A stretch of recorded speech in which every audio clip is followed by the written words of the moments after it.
sens figuré, le territoire ou la terre peut représenter un certain domaine de notre vie.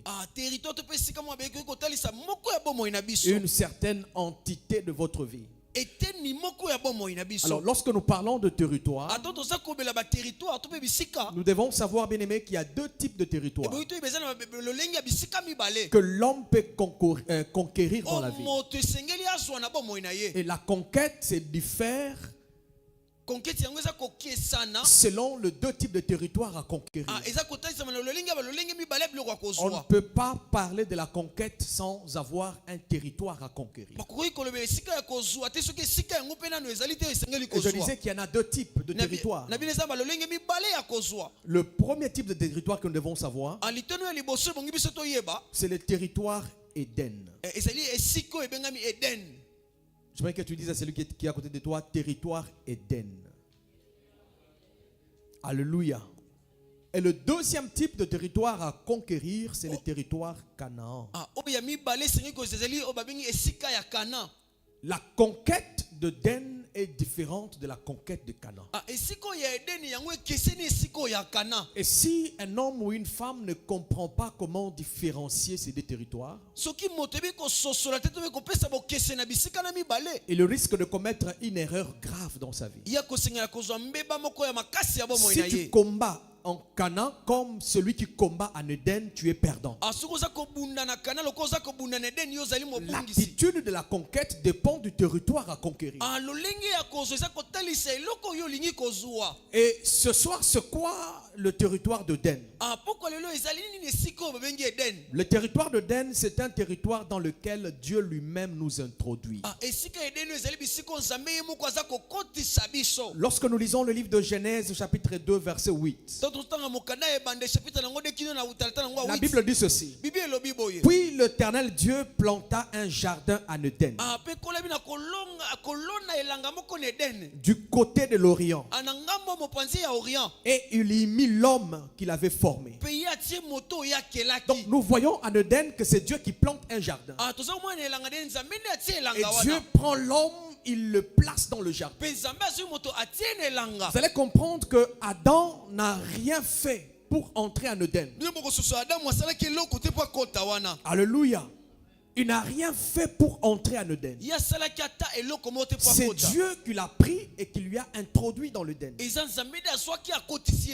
C'est quoi territoire Éden, bien-aimé? C'est un territoire qui est vide et qui est inoccupé. Donc c'était Adam qui était le premier occupant d'Éden. Celui qui devrait régner en Éden en premier. Il n'y avait pas d'autochtones. Donc celui qui en était le premier habitant, il a pris possession d'Éden. C'est quoi le territoire Éden, bien-aimé? Le territoire Éden, c'est tout domaine de notre vie où l'accessibilité est conditionnelle. C'est quoi Éden ce soir? C'est toute promesse de Dieu qui est inconditionnelle. C'est-à-dire le domaine de la vie où Dieu intervient lui-même. Il n'y a pas la part de l'homme. Dieu fait tout seul. Et l'homme n'est que le bénéficiaire. C'est comme l'exemple d'Adam. Adam n'a pas planté le jardin. Adam n'a pas combattu pour entrer dans le jardin. Dieu plante et Dieu prend Adam, il introduit en Éden. Donc Adam commence à régner sans pour autant combattre. Il commence à cultiver sans pour autant s'aimer. Il a tout trouvé et tout ce qui a été fait par Dieu. Territoire Éden, ce sont de bénédictions inconditionnelles. Là où Dieu te bénit sans condition. Là où Dieu te bénit sans pour autant que toi tu n'aies apporté ta part. Vous allez voir qu'il y a certaines personnes qui croisent le mariage Éden. Il n'a pas fait d'effort, mais il est entré dans un mariage heureux. Vous allez voir d'autres personnes qui qui ont trouvé la grâce de trouver un travail Éden.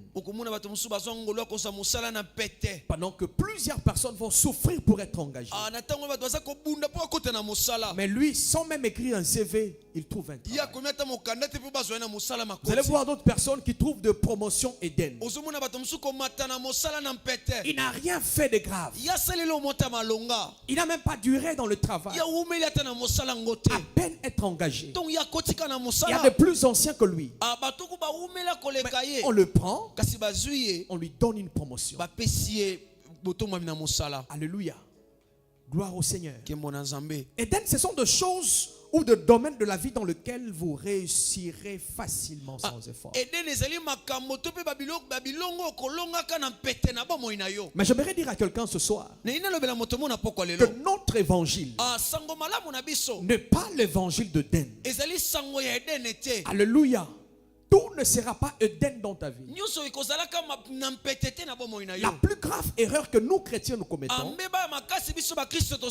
nous croyons que lorsque nous venons en Christ, tout deviendra Éden devant nous. Tout deviendra facile devant nous. Éden, c'est là où Adam s'endort. Et lorsqu'il se réveille, il dit, voici cette fois-ci l'os de mes os, la chair de ma chair. Alléluia. Quelqu'un qui était endormi, à peine qu'il est réveillé, il va directement déclarer que voici cette fois-ci l'os de mes os, la chair de ma chair, sans pour autant payer même les prix de la draguée, sans pour autant payer même les prix de la dot, sans pour autant payer même les prix du mariage. Mais à peine dormir et se réveiller, il y a quelqu'un qui est à côté de lui, à qui il va dire, voici cette fois-ci l'os de mes os. La facilité. Alléluia. Gloire au Seigneur. Bien-aimé, le règne ou le miracle de d'Éden n'est plus d'actualité aujourd'hui. Alléluia. Si nous avons reçu l'évangile selon lequel, en venant en Christ, tout deviendra facile. Nous devons savoir et retenir que tout n'est pas Éden. Gloire au Seigneur. Alléluia. Amen. Le deuxième territoire, c'est le territoire Canaan. J'aimerais que tu dises à celui qui est à côté de toi, tout ne sera pas pour toi Éden. Il y a aussi des territoires Canaan. Alléluia. Gloire au Seigneur. Il y a aussi des territoires qu'on appelle Canaan. Canaan, c'est un territoire que Dieu te donne. Mais tu dois payer les prix pour la conquête.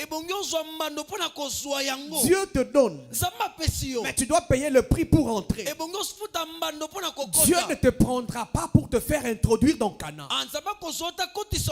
Dieu va te donner Canaan, mais il te laisse les prix de l'entrée. Alléluia. Gloire au Seigneur. Lorsque nous lisons Deutéronome chapitre 2 verset 24. Deutéronome chapitre 2 verset 24. C'est un passage que la sœur nous a lu. Deutéronome chapitre 2 verset 24. La Bible dit ceci. Levez-vous, partez et passez les torrents de l'Hermon. Vois, je livre entre tes mains Sion, roi d'Hesbon, l'Amoréen et son pays. Commence la conquête et fais-lui la guerre. Dans ce passage, la Bible, donc Dieu est en train de dire à Israël, levez-vous et partez. Et Dieu dit à Israël, vois, je livre entre tes mains les habitants de Canaan et le pays de Canaan. Mais ce que je me demande, Dieu dit qu'il livre entre le maître d'Israël, le Cananéen et le pays des Canaan. Mais comment se fait-il qu'il va encore demander à Israël de commencer la guerre de conquête? Si tu as mis le roi de Canaan et Canaan entre le maître d'Israël, c'est-à-dire que Israël ne pouvait pas combattre pour posséder Canaan. C'est là où j'arrive à comprendre qu'il y a certaines choses que Dieu nous donne, mais dont la possession ou la conquête est notre part. Alléluia. Gloire au Seigneur. Canaan, ce sont des domaines de la vie dans lesquels Dieu livre entre tes mains de choses, mais tu dois te battre pour le posséder.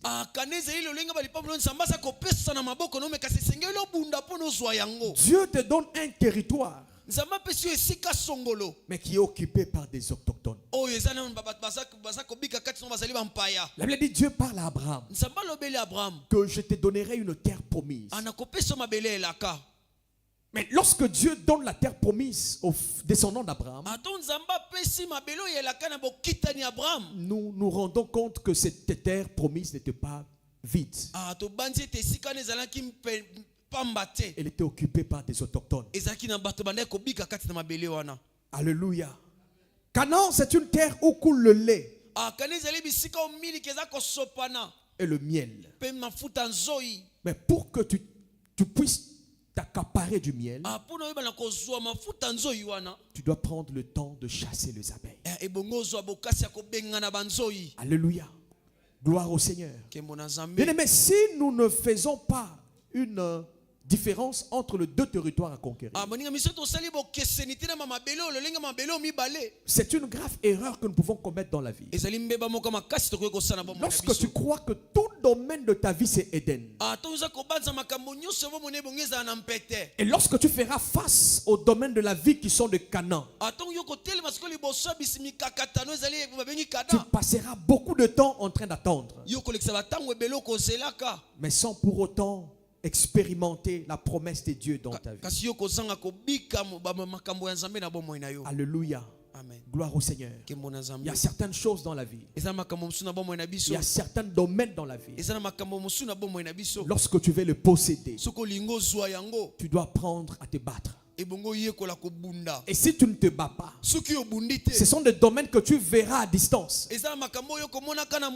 mais que tu ne posséderas pas de près. Ce sont des promesses que tu garderas pendant longtemps, mais dont tu ne verras pas les accomplissements. Tout ce que Dieu nous donne n'est pas toujours Éden. Il y a aussi des Canaan à conquérir. Je ne sais pas pendant que je parle quels sont les territoires Canaan de ta vie, et quels sont les territoires Éden de ta vie. Pour le territoire Éden, nous n'avons qu'à glorifier le Seigneur, et nous prenons possession de tout ce qu'il a mis à notre disposition. Mais pour le territoire Canaan, Dieu attend que nous puissions nous lever. Dieu attend que nous puissions combattre. Dieu attend que nous puissions réclamer avant de pouvoir posséder ces choses. Voilà pourquoi tu vas remarquer, bien-aimé, il y a certaines choses dans ta vie que toi tu as trouvé facilement, mais dont les autres qui sont autour de toi, ils sont en train de pleurer pour trouver ces choses. Pourquoi, bien-aimé? Ce qui est Éden pour toi ne sera pas Éden pour tout le monde. Et ce qui est Canaan pour toi ne sera pas Canaan pour tout le monde. Il se peut que ce qui est Éden pour ton frère, pour toi c'est Canaan. Et il se peut que ce qui est Canaan pour toi, pour ton frère c'est Éden. Voilà pourquoi lorsque nous venons à l'église, pendant le temps de la prière, chacun doit prier selon l'identité côté de son territoire. Si tu es dans le territoire Éden, ta manière de prier ne sera pas la même que celui qui est dans un territoire Canaan. Parce que les choses que toi tu as possédées facilement, ce sont les choses qui me font pleurer. Ce sont les choses qui me font marcher. Ce sont les choses qui me font souffrir. Voilà pourquoi, bien-aimé, nous venons individuellement à l'église et nous devons avoir des attitudes aussi différentes. Ne sois pas distrait par celui qui est à côté de toi. Peut-être que ce qui te fait pleurer, pour lui c'est Éden. Pour entrer dans le mariage, c'est dormir et se réveiller. Directement, il y a quelqu'un à côté de lui. Mais pour toi, pour qu'il y ait quelqu'un à tes côtés, tu dois prier, tu dois gêner, tu dois chercher, tu dois te sacrifier. Voilà pourquoi tes attitudes, bien-aimés, doivent être en rapport avec les territoires que tu traverses. Alléluia. Il y a des gens qui trouvent facilement le travail. Peut-être que tu es plus intelligent qu'eux. Mais pour toi, le travail, c'est Canaan.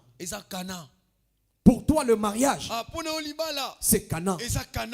Pour toi, la promotion, c'est Canaan. Pour toi, le voyage, pendant que les gens trouvent facilement le visa, mais pour toi, il y a 5 ans, depuis que tu as commencé les démarches du voyage.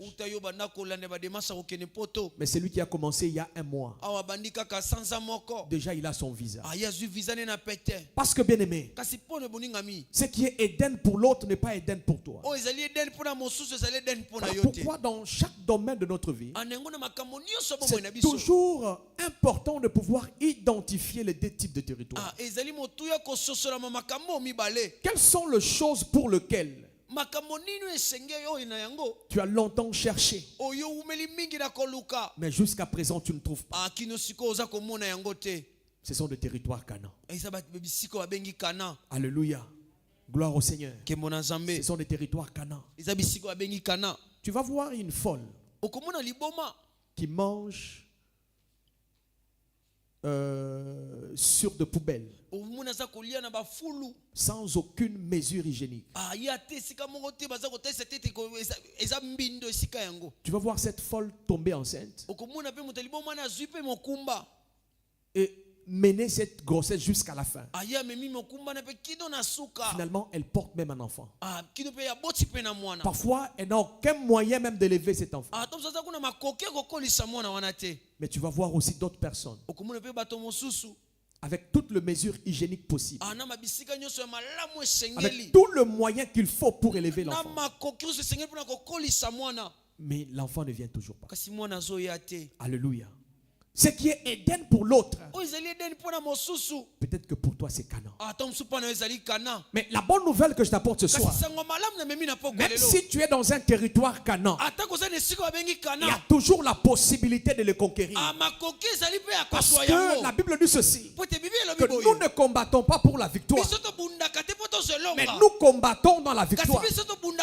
Et la Bible dit encore une chose, que nous n'allons pas combattre nous-mêmes, mais Dieu enverra un ange qui va nous précéder et qui va combattre avec nous dans le territoire de Canaan. Lorsque Dieu demande à Israël de combattre contre Canaan, Dieu dit à Israël, dès aujourd'hui, je mettrai une frayeur et une crainte devant tous tes ennemis. Alléluia. Gloire au Seigneur. Voilà pourquoi, bien-aimé, même si tu es dans un territoire Canaan, ne perds pas espérance. Alléluia. Ne perds pas contrôle. La Bible dit que nous sommes persécutés de toutes parts, mais ne sont pas anéantis. Alléluia. Nous sommes pressés de toutes parts, mais ne sont pas réduits à néant. Donc, il y a encore de l'espérance. Même lorsque tu traverses le territoire de Canaan, il y a encore de l'espérance pour toi. Mais ce que j'aimerais te dire ce soir, bien-aimé, que tu dois savoir lorsque tu es dans le territoire Canaan, il y a deux sortes d'ennemis qui empêchent la conquête du territoire de Canaan. Alléluia. Il y a deux sortes d'ennemis qui empêchent la conquête de Canaan. Israël a fait face à deux types d'ennemis.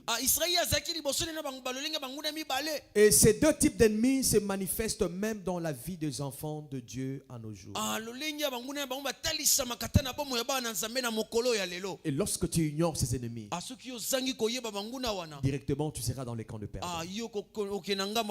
Alléluia.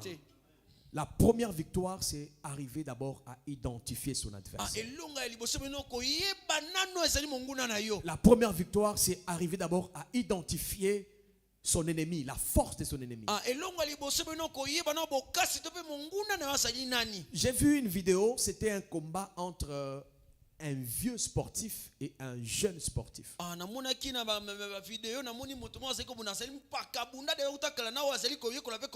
Le vieux sportif était déjà très âgé. Mais le jeune sportif avait vraiment de l'embonpoint. Et lorsque tu regardes ses deux adversaires, tu vas directement dire que non, ces jeunes vont frapper ces vieux. Alors, lorsqu'ils se sont mis dans le terrain de combat, le jeune sportif regarde le vieux sportif qui est déjà maigrichon. Il sourit et il se moque de lui. Dans son cœur, il pouvait se dire, mais toi, tu ne pourras faire même pas une minute avec moi. Mais pendant qu'il était en train de se moquer du vieux sportif, directement le vieux sportif a fait des chutes sur le jeune jusqu'à le terrasser amèrement. Pourquoi c'est la bien-aimée? Parce que le jeune sportif ignorait son adversaire. Voilà pourquoi lorsque tu ignores le deux types d'ennemis qui combattent la conquête dans Canaan, tu seras déjà dans le camp de défaite. Alors c'est quoi le premier ennemi lorsque nous traversons le territoire de Canaan? C'est ce que nous appelons ce soir l'esprit de Balaam. L'esprit de Balak, voulais-je dire. L'esprit de Balak, ce sont des ennemis extérieurs. Les ennemis qui s'opposent à notre entrée. Qu'on appelle encore les ennemis de porte. Alléluia. Les ennemis de votre renommée. Nous avons lu l'histoire de Balak et de Balaam dans Nombre chapitre 22 verset 1 à 8. La Bible dit que le peuple d'Israël allait dans la terre promise. Mais pour entrer dans la terre promise, il fallait qu'il puisse traverser le territoire de Moab. Et dans le territoire de Moab, c'est Balak qui était le roi. Et la Bible dit que lorsque Balak a appris que Israël allait traverser son territoire, et comme il savait déjà ce que l'Éternel faisait avec le peuple d'Israël, il dit que ce roi Balak va appeler Balaam pour empêcher à Israël de ne pas entrer dans la terre promise.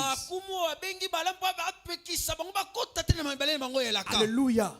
L'esprit de Balak, ce sont des esprits qui nous empêchent d'entrer dans notre promesse. Des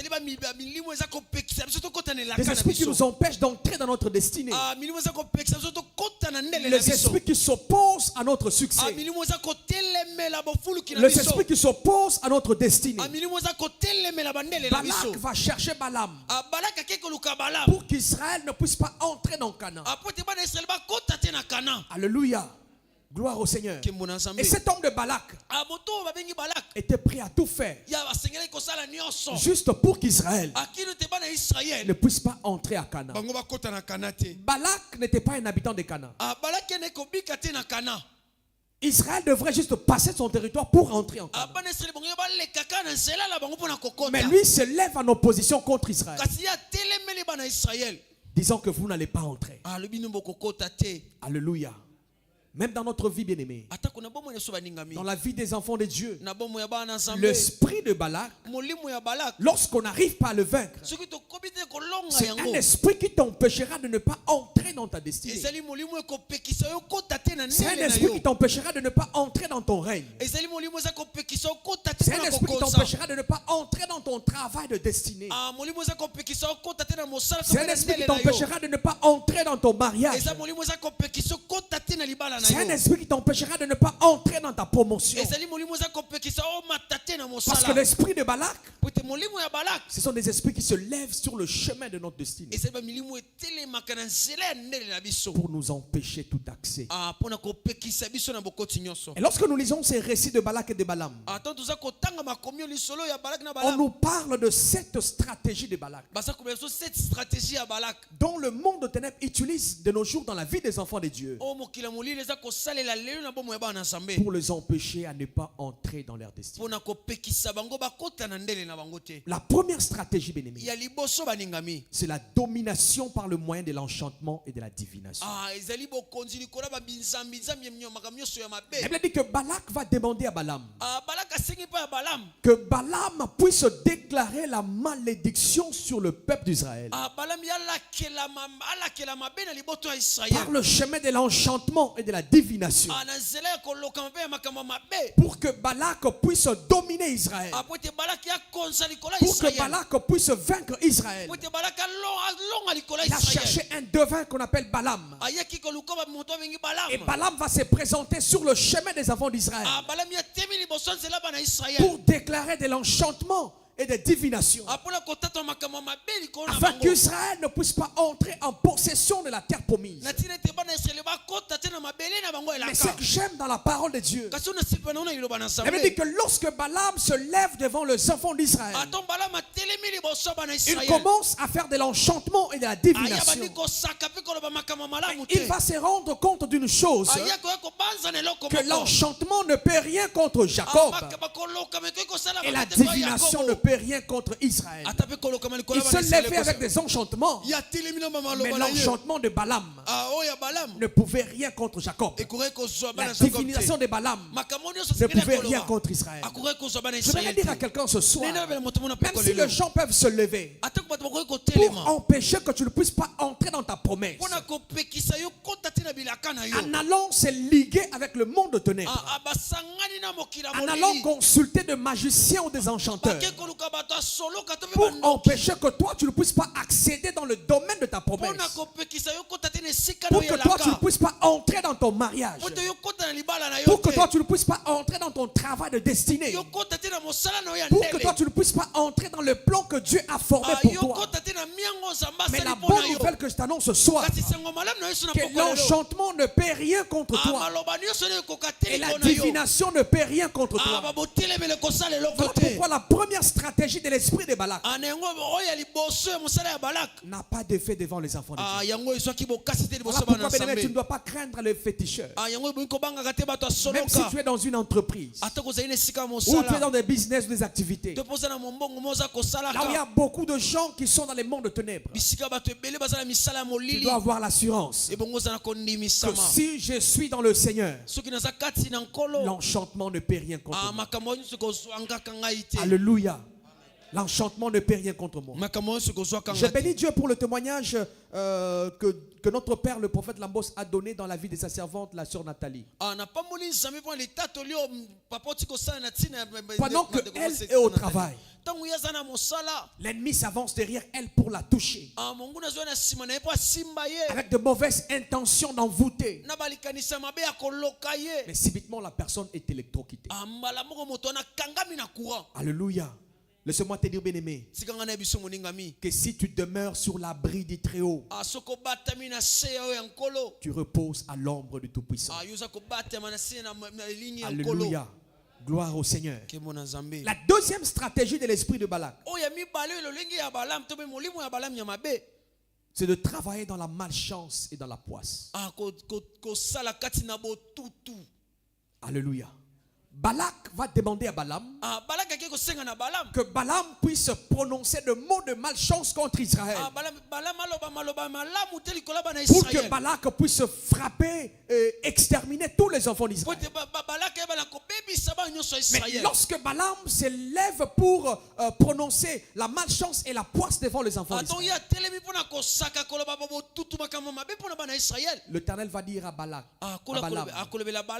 est-ce qu'un peuple maudira celui que Dieu n'a pas maudit? Est-ce qu'un peuple maudira celui que Dieu a béni? Israël était un peuple qui était béni par Dieu. La malédiction de Balaam n'avait pas d'impact là où Dieu avait béni. Voilà pourquoi, bien-aimé, ce soir j'aimerais te dire, toi qui demeures dans la bénédiction de l'Éternel, la malédiction des hommes n'a pas d'effet sur toi. La malédiction de ton oncle et ta tante n'a pas d'effet sur toi. Personne ne peut maudire celui que Dieu a béni. Si tu es sûr de demeurer dans la bénédiction de l'Éternel, les malédictions des hommes n'auront pas d'effet autour de toi. Dans le monde de ténèbres, l'esprit de Balak utilise la stratégie de la poisse et de la malédiction. C'est là où vous allez voir certaines personnes. Ils n'arrivent pas à entrer dans leur destinée. Parce qu'il y a de malédictions, de la poisse qui ont été prononcées sur lui. Des gens sur lesquels on a prononcé que toi tu ne te marieras jamais.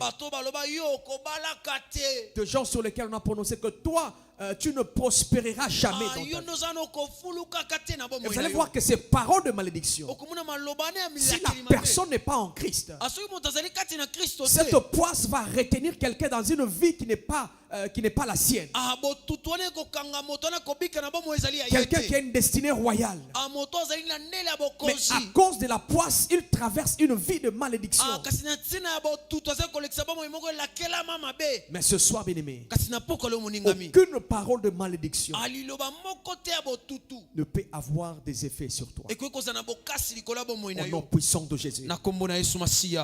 Je dis encore, aucune parole de malédiction ne peut produire des effets en toi. Parce que toi, tu abrites sous l'abri du Très-Haut. La troisième stratégie de l'esprit de Balak, c'est la maladie. Balak va dire à Balaam que Balaam jette la maladie aux enfants d'Israël pour qu'ils ne puissent pas avoir la force de combattre contre le Moabite. Mais lorsque Balaam va s'avancer pour jeter la maladie dans les camps d'Israël, il dit que Balaam va voir l'aloe. L'aloe qui est une plante médicinale avec beaucoup de vertus. Et Balaam va dire à Balak, la maladie n'a pas d'effet sur les enfants d'Israël. Bien-aimé, le monde de ténèbres peut utiliser même une maladie pour t'empêcher à ne pas entrer dans ta destinée. Il y a des gens qui ont été disqualifiés dans les interviews, dont l'ennemi a utilisé la stratégie de la maladie. Le jour où on l'attend pour l'interviewer, c'est le jour où lui tombe malade.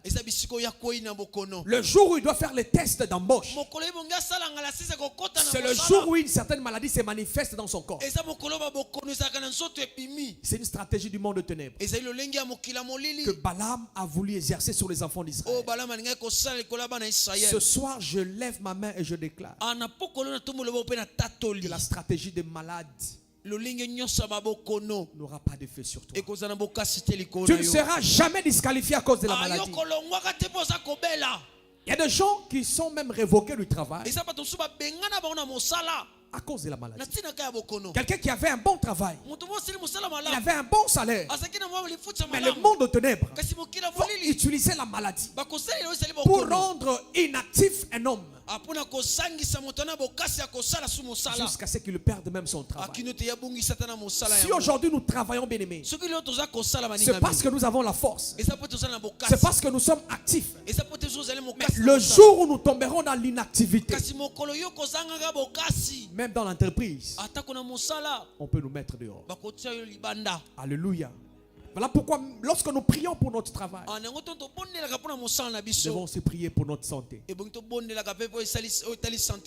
Parce que la réussite de notre travail dépend aussi de notre état de santé. Aucune entreprise n'acceptera quelqu'un qui est maladif. Aujourd'hui tu tombes malade, demain tu tombes malade, le lendemain tu tombes malade. Le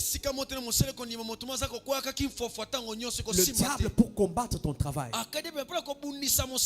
peut commencer par ta santé. Mais ce soir, toute bataille de la santé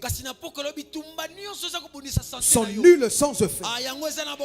Au nom puissant de Jésus. La quatrième stratégie de Balak,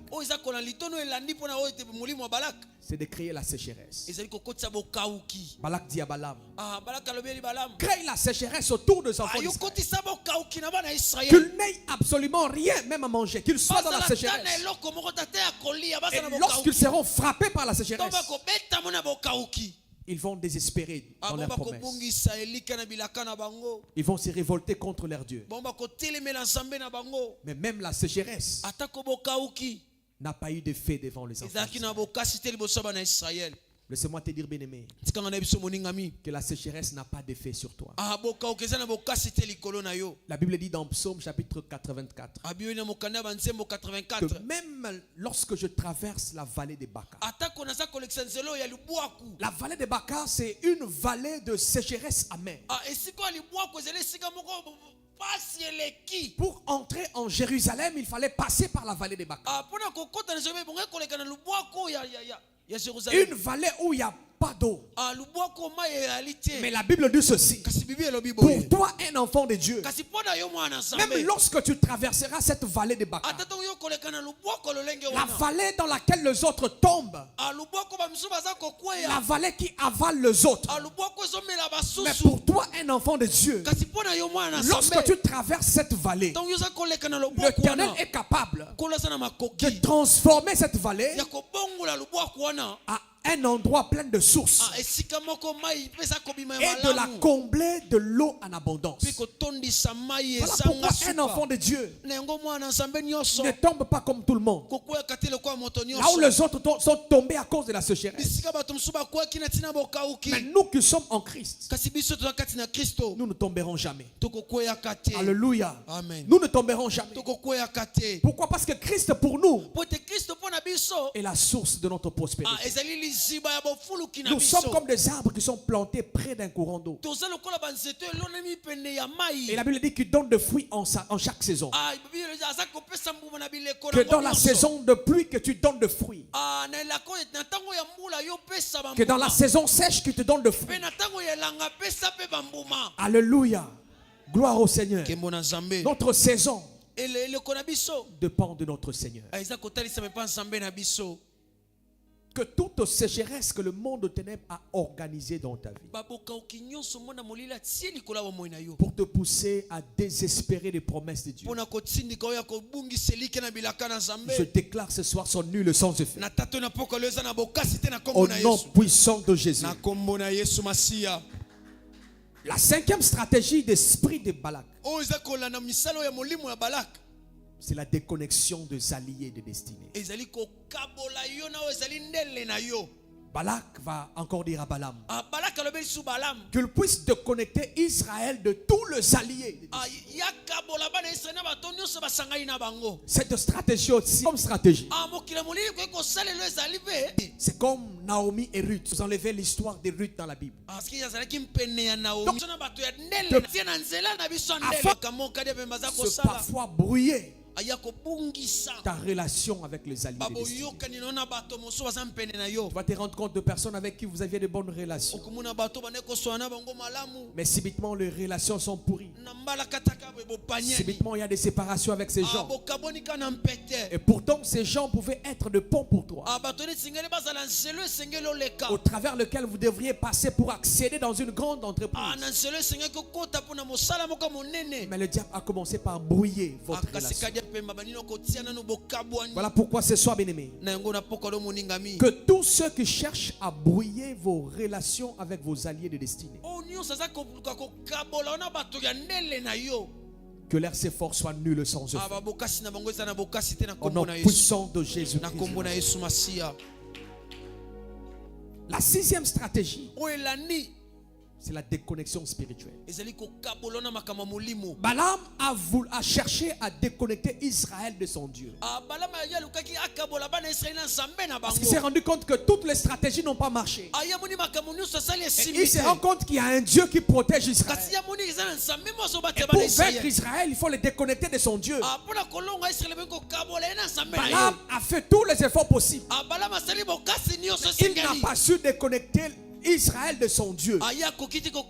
Laisse-moi te dire ce soir, bien-aimé, dans la stratégie de l'ennemi, à un certain moment, lorsqu'ils te combattront et qu'ils ne te vaincront pas, ils vont changer de stratégie pour t'éloigner de ce qui fait ta protection, pour t'éloigner de ce qui fait ta force, pour t'éloigner de ton Dieu, afin d'avoir la facilité de ta voix.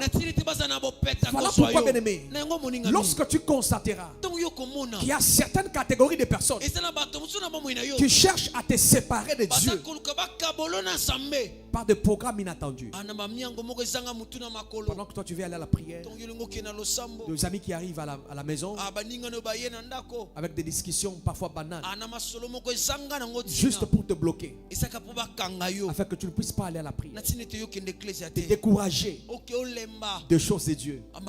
Tu dois savoir, bien-aimé, ce sont des mercenaires du diable qui l'envoient à côté de toi pour te déconnecter de ton Dieu afin de t'avoir.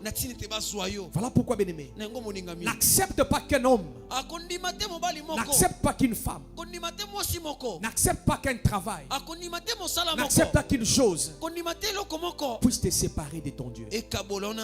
La Bible dit ceci: qu'est-ce qui me séparera de l'amour de Dieu? Ce reste les choses de ce siècle présent ou les choses du siècle à venir. Ce reste les profondeurs, ce reste les hauteurs.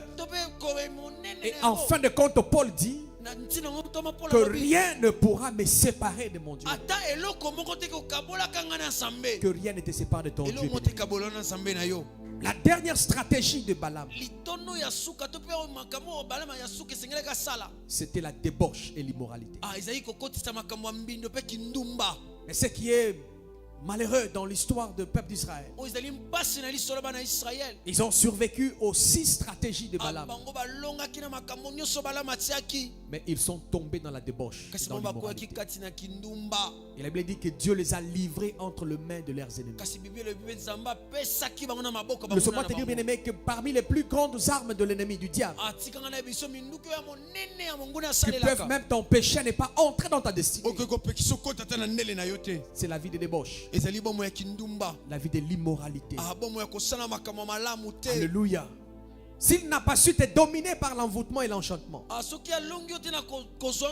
s'il n'a pas su te vaincre par la poisse et la malchance, s'il n'a pas su te vaincre par le maladie, s'il n'a pas su te vaincre par la sécheresse, s'il n'a pas su te vaincre par la déconnexion des alliés de destinée, s'il n'a pas su te vaincre par la déconnexion spirituelle,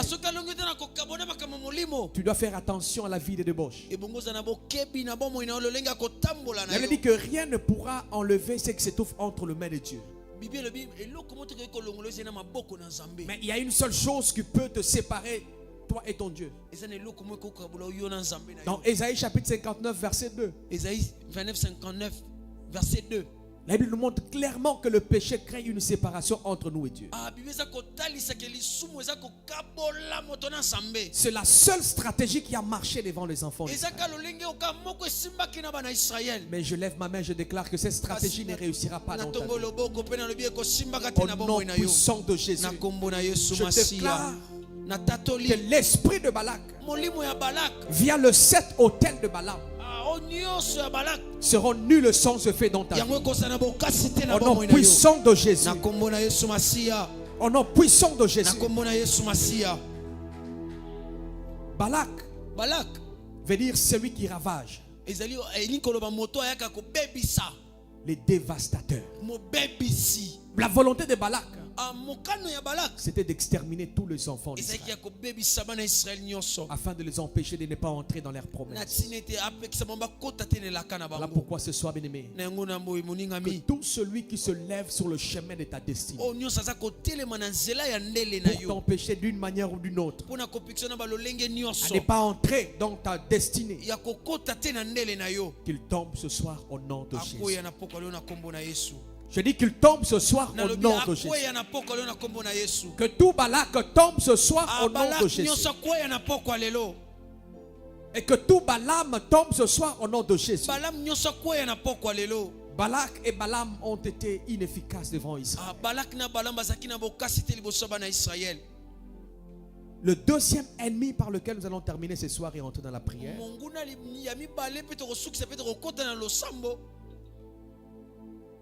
c'est l'esprit d'Anak.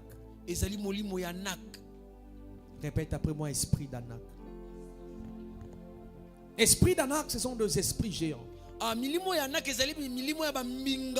Ce sont deux ennemis de l'intérieur. Balak, c'était un ennemi extérieur qui t'empêche d'entrer. Mais Anak, c'est un esprit intérieur qui t'empêche de conquérir. Tu es déjà à l'intérieur de ton territoire. Mais Anak s'élève maintenant contre toi pour que tu ne puisses pas régner. L'esprit d'Anak, ce sont des esprits autochtones.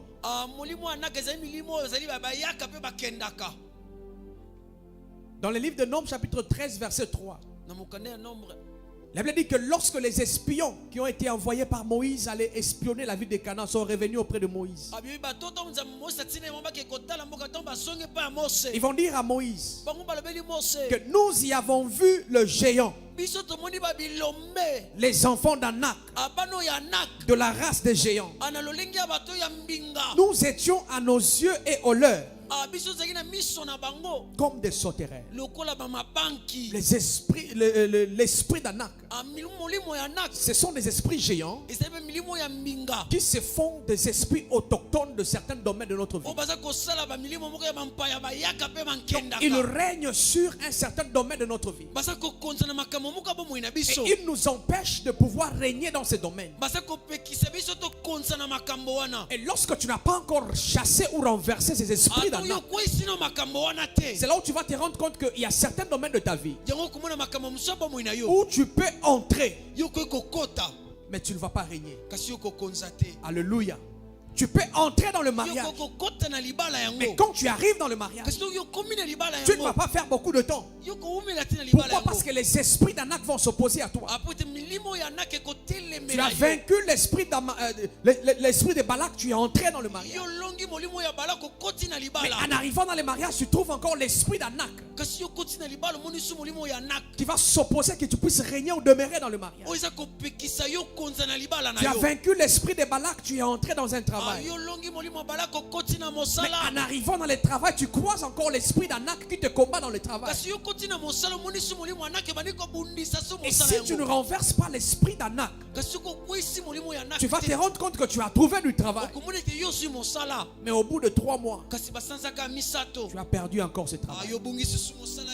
Tu peux trouver le mariage, mais au bout de 6 mois, tu as perdu encore ce mariage. Pourquoi? Parce que tu as vaincu l'esprit de l'extérieur, mais tu n'as pas pris le temps pour gérer l'esprit de l'intérieur. Pour qu'Israël puisse entrer en Canaan, il fallait vaincre Balak. Et après la victoire de Balak, pour régner en Canaan, il fallait vaincre Anak. Alléluia. Gloire au Seigneur.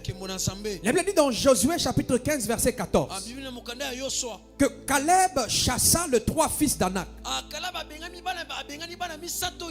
Sheshai, Aïma et Talmai. Donc pour que cet homme de Caleb puisse posséder ce territoire d'Hébron, il fallait qu'il puisse chasser le fils d'Anak. Laisse-moi te dire ce soir, bien-aimé, lorsque tu ne chasses pas le fils d'Anak dans un certain territoire au domaine de ta vie, ces territoires ne pourront jamais aller de l'avant.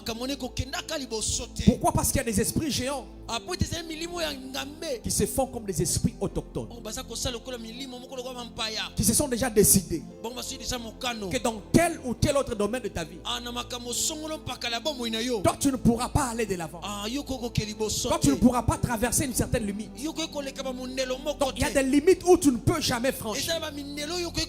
Mais ce soir je suis venu t'annoncer que c'est possible que tu puisses chasser de ton territoire tout le fils d'Anak et que tu puisses régner. Alléluia. C'est possible que tu puisses le chasser comme Caleb. Caleb les a chassés et il a pris possession du territoire d'Hébron. Je ne sais pas dans quel territoire de ta vie, dans quel domaine de ta vie, tu as longtemps cherché le travail, mais à peine que tu entres dans le travail, il y a des combats qui se sont levés.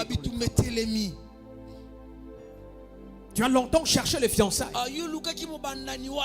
mais à peine que tu entres dans les fiançailles, il y a des batailles qui se lèvent. Ce sont les esprits géants qu'il faut renverser. Dans le livre de Nombre, chapitre 33, versets 50 à 56 que nous avons lu, Nombre 33, Dieu donne l'instruction au peuple d'Israël. Il a dit, lorsque vous entrerez en Canaan, vous allez exterminer tous les fils d'Anak. Vous allez exterminer tous les habitants de Canaan. Tous doivent être exterminés. Mais les peuples d'Israël ont commis une grave erreur. Lorsque nous lisons le livre de Josué chapitre 11, verset 22. Verset 22. Josué chapitre 11 verset 22. Josué chapitre 11 verset 22. La Bible dit ceci. Il ne resta point d'Anakim dans le pays des enfants d'Israël. Il n'en resta qu'à Gaza, à Gath et à Asdod. Donc les enfants d'Israël vont commettre une grave erreur dans leur conquête. Dieu a donné l'instruction à Israël qu'Israël devait exterminer tout le fils d'Anak dans le territoire où il devrait posséder. Mais la Bible dit que Israël va exterminer le fils d'Anak. Il y a 3 territoires dans lesquels les enfants d'Israël vont laisser les fils d'Anak. Le premier territoire, c'est le territoire de Gath. Au lieu d'exterminer tous les fils d'Anak qui vivaient à Gath, mais les enfants d'Israël vont laisser la vie aux habitants de Gath. Mais lorsque nous lisons 1 Samuel chapitre 17 verset 23, 1 Samuel chapitre 17 verset 23, la Bible dit que dans Gath va s'élever un géant du nom de Goliath qui viendra terrifier le peuple d'Israël. Pendant 40 nuits et 40 jours, qui a insulté les dieux d'Israël. Et personne ne pouvait se lever pour le battre. Le deuxième territoire, c'est Gaza. Lorsque nous lisons la Bible plus tard dans Gaza, il va s'élever une dame du nom de Delilah qui va faire tomber un héros du Seigneur, cet homme de Samson. Et dans le troisième territoire d'Asdod, là où les enfants d'Israël ont laissé les fils d'Anak, dans 1 Samuel chapitre 5 verset 1, 1 Samuel chapitre 5 verset 1. Il dit que l'arche de l'alliance de l'Éternel sera ravie par les Astodiens. Et l'arche de l'alliance sera emprisonnée pendant beaucoup de temps dans les territoires d'Astod. Pourquoi? Parce que Josué et tous les enfants d'Israël n'ont pas suivi l'instruction de Dieu en épargnant ces 3 territoires. Comme la Bible disait, que ce peuple seront pour vous comme des épines dans les yeux. Cela que je viens de dire à quelqu'un ce soir. Le fils d'Anak, on ne le laisse pas prospérer dans notre territoire. Il y a certains domaines de nos vies. Si tu ne te lèves pas pour chasser le fils d'Anak, tu vas léguer un héritage de conflits et de combats à tes descendants. Voilà pourquoi, bien-aimé, lorsque tu constates qu'il y a un certain domaine de ta vie où tu expérimentes le territoire de Canaan, où les choses marchent très difficilement, tu fais beaucoup d'efforts mais les choses ne marchent pas, tu dois te lever dans la prière et pour toi-même et pour tes descendants. C'est là que tu vas voir, bien-aimé, une maman qui n'a pas su terminer beaucoup de temps dans son mariage. Après qu'elle ait mis 2 enfants au monde, on l'a répudie du mariage. Mais si elle ne se lève pas en prière, nous pouvons voir que même dans ses enfants, ils auront aussi du mal à demeurer dans le mariage. Parce que les esprits géants sont héréditaires. Lorsqu'ils ne sont pas vaincus, ils vont s'apprendre même aux descendants. Voilà pourquoi ce soir, bien-aimé, nous voulons nous lever en prière contre ces 2 ennemis. Le premier ennemi devant lequel nous allons nous lever ce soir, c'est l'esprit de Balak. L'esprit qui t'empêche d'entrer dans un certain domaine de ta vie. L'esprit qui bloque un certain domaine de ta vie. Tu te rends compte qu'il y a un domaine de ta vie où tu n'arrives pas à accéder dans ta destinée. Il y a toujours des blocages. Il y a toujours des oppositions. Les portes sont toujours fermées. Il y a toujours des résistances à la porte. Les autres peuvent entrer. Mais lorsqu'il arrive à ton tour, la porte est fermée. Mais ce soir tu vas t'élever dans la prière. Voilà pourquoi nous tous nous allons nous lever pour faire la prière des conquérants.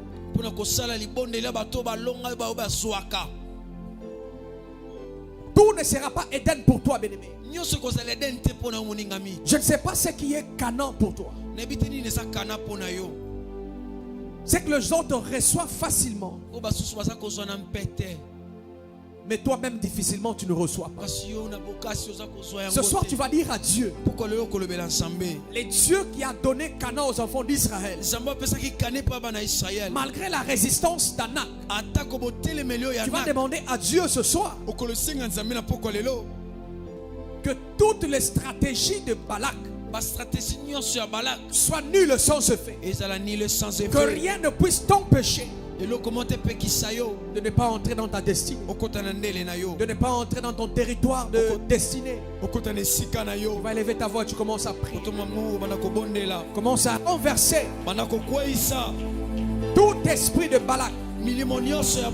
Sois nul sans effet devant toi. Toute stratégie de Balak soit nul sans effet devant toi. Tu vas te lever contre la domination. Tu vas dire à Dieu, aucun esprit ne dominera sur moi. Tu vas dire à Dieu, aucun homme ne dominera sur moi par l'enchantement. Aucun homme ne dominera sur moi par la divination. L'enchantement ne peut rien contre Jacob. Et la divination ne peut rien contre Israël. Tu vas briser toutes les stratégies des Balak.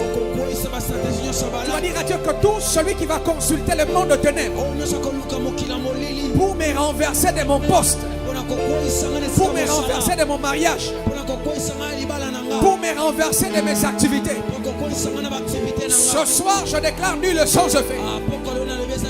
Ce soir je déclare nul sans effet. Devant tout esprit de Balak, devant tout esprit de Balak, devant tout esprit de Balak, au nom puissant de Jésus. Tu vas dire à Dieu, je me lève contre toute malchance.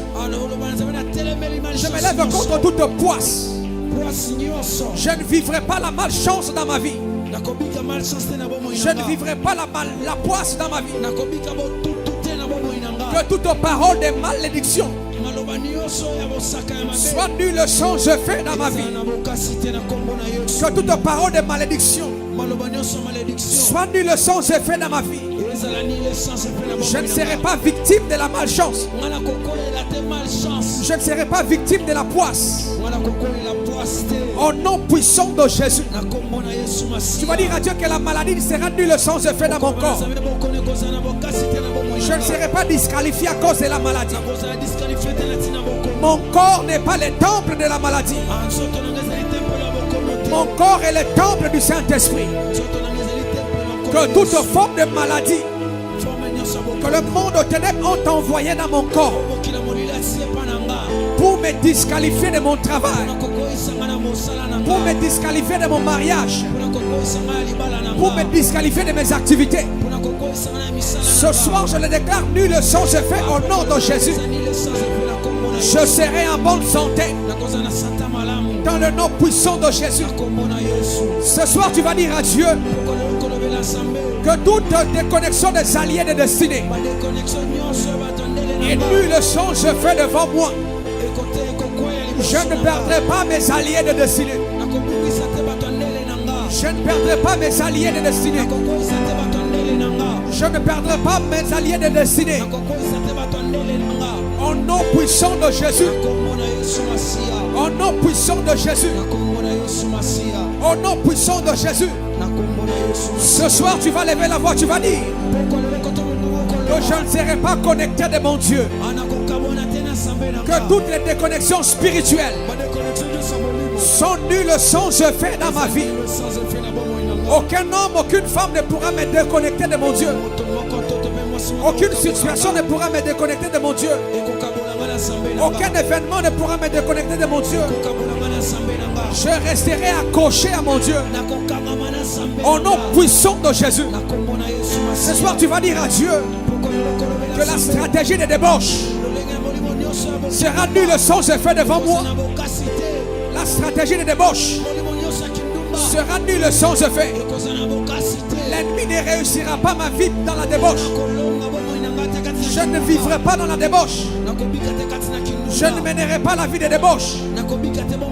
Dans le nom puissant de Jésus. Dans le nom puissant de Jésus. Au nom de Jésus. Laissez-moi déclarer que les 7 hôtels de Balaam sont nuls sans effet dans ta vie. Que toute la stratégie de l'esprit de Balak est nulle sans effet dans ta vie. Personne ne pourra t'arrêter sur le chemin de ta destinée. Tu entreras au nom puissant de Jésus. Je veux que tu répètes après moi. J'entrerai au nom de Jésus. J'entrerai dans ma destinée. J'entrerai dans mon travail. J'entrerai dans mon mariage. J'entrerai dans mes activités. Au nom de Jésus. Au nom de Jésus. Le deuxième sujet de prière, bien-aimé. Nous allons nous lever contre l'esprit d'Anak. Tout esprit qui nous empêche de régner. Peut-être que tu es déjà entré dans le domaine de ta destinée. Tu es déjà dans le mariage. Mais il y a des esprits qui se sont levés. Des esprits de divorce. Il n'y a plus d'entente entre toi et ton mari. Il n'y a plus d'entente entre toi et ton fiancé ou ta fiancée. Il n'y a plus d'entente entre toi et ton chef hiérarchique au travail. Il n'y a plus d'entente dans tes activités ou ton business. Tu vas dire ce soir que tout esprit géant qui t'empêche de ne pas régner dans un territoire quelconque de ta vie, tu vas les renverser ce soir. Tu es en train de frapper le main et tu renverses tout esprit géant qui sème de troubles dans ton mariage, qui sème de troubles dans tes fiançailles, qui sème de troubles dans ton travail, Tu sèmes des troubles dans tes activités. Tu sèmes des troubles dans ton business. Tu vas les renverser ce soir. Au nom puissant de Jésus. Au nom puissant de Jésus. Au nom puissant de Jésus. Au nom puissant de Jésus. Au nom puissant de Jésus. Je renverse tout esprit géant. Je renverse tout esprit géant. Au nom de Jésus. Au nom de Jésus. Au nom de Jésus. Au nom de Jésus. Que tout esprit qui m'empêche de régner, ce soir je viens les renverser. Que tout esprit qui m'empêche de progresser, ce soir je viens les renverser. Que tout esprit qui m'empêche de ne pas dominer, ce soir je viens les renverser.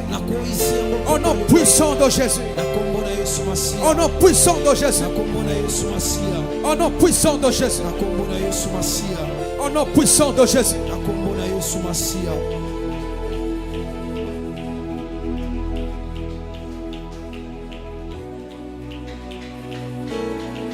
Alléluia.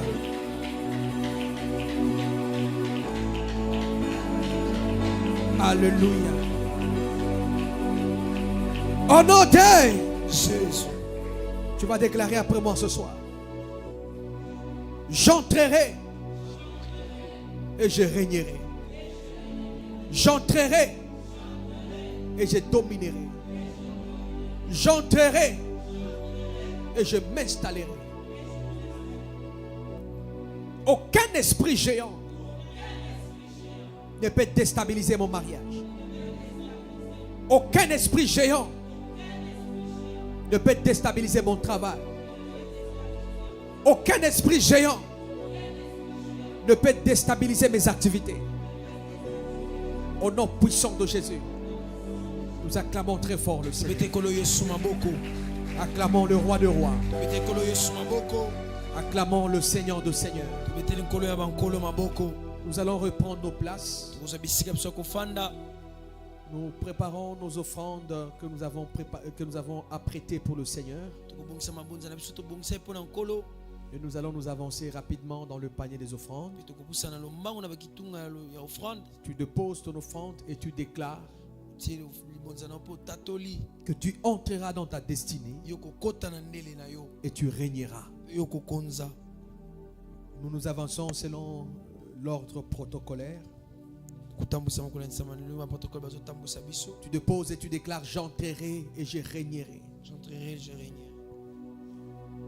Tu entres dans ton mariage et tu règnes. Tu entres dans ton travail et tu domines. Tu entres dans ta destinée et tu demeures. Au nom puissant de Jésus. Au nom puissant de Jésus. Alléluia. Gloire au Seigneur. Gloire au Seigneur. Si vous avez votre dîme action de grâce, vous allez vous avancer, déposer sur la chair. Ou toute forme de souscription, tu vas t'avancer, tu déposes sur la chair.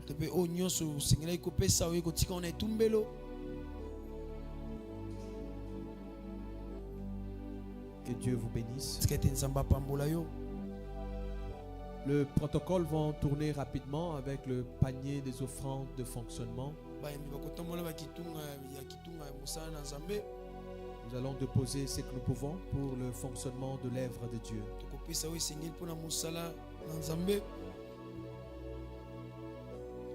Et pendant le même temps, si tu es là, c'est ta première fois de prier avec nous. Nous allons juste vous demander de vous lever pour que nous puissions vous recevoir. Votre première fois de prier avec nous. Gloire au Seigneur. Gloire au Seigneur. Gloire au Seigneur. Vous allez vous avancer et occuper les chaises noires, s'il vous plaît. Pendant qu'ils avancent, nous acclamons le Seigneur pour nous encourager. Que la gloire soit rendue à notre Dieu. Après ces moments de prière, il y a une équipe qui va s'entretenir avec vous pendant juste 2 minutes. Et vous libérer. Nous vous invitons le dimanche, par la grâce de Dieu, à notre grand culte dominical. Nous allons tous nous lever pour remercier, rendre à Dieu des actions de grâce. On va dire à Dieu merci pour ces cultes, pour ce soir. Et dans le même temps, nous abandonnons nos chemins de retour entre les mains du Seigneur. Que le Seigneur puisse nous précéder. Au nom puissant de Jésus, nous élevons nos voix et nous prions. Précède-nous ce soir, ô Dieu. Accompagne-nous dans nos demeures ce soir, Yahweh. Au nom puissant de Jésus. Accompagne-nous dans nos demeures, ô mon roi. Au nom de Jésus. Au nom de Jésus. Pendant que nous sommes calmes, Seigneur, je te rends grâce ce soir. Toi le maître de temps et le maître de circonstances. Tu nous as parlé ce soir sur deux ennemis de la conquête. L'ennemi qui se dresse sur notre chemin et qui nous empêche l'entrée. Ce soir, nous confessons la victoire devant tout esprit de Balak au nom puissant de Jésus. Et nous déclarons que rien ne pourra nous empêcher l'accès dans notre destinée. Au nom de Jésus-Christ de Nazareth. Et que cette stratégie de l'ennemi soit nulle sans effet devant nous. Au nom de Jésus. Tu nous as parlé, Seigneur, sur les ennemis intérieurs qui peuvent nous laisser entrer, mais qui nous combattent dans l'intérieur. Nous confessons ce soir, oh mon Dieu, que tout esprit d'Anak qui nous combattent à l'intérieur de notre territoire de destin, ce soir est renversé au nom de Jésus.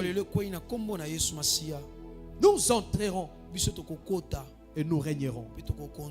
Nous entrerons et nous dominerons. Nous entrerons et nous demeurerons. Nous n'allons pas expérimenter de mariage de quelques années seulement. Nous n'allons pas expérimenter le travail de quelques durées seulement. Mais nous confessons que nous régnerons au nom puissant de Jésus. Que la gloire te revienne, ô Dieu, pour la victoire que tu nous accordes devant ces deux ennemis. Que la gloire te revienne, parce que tu vas nous protéger tout en chacun de nous dans son chemin de retour. Laisse que l'amour de Dieu le Père, la communion du Saint-Esprit et la grâce de notre Seigneur et Sauveur Jésus soit l'apanage de tout un chacun de nous. Allons en paix au nom de Jésus. Amen. Nous acclamons le Seigneur et nous nous saluons mutuellement.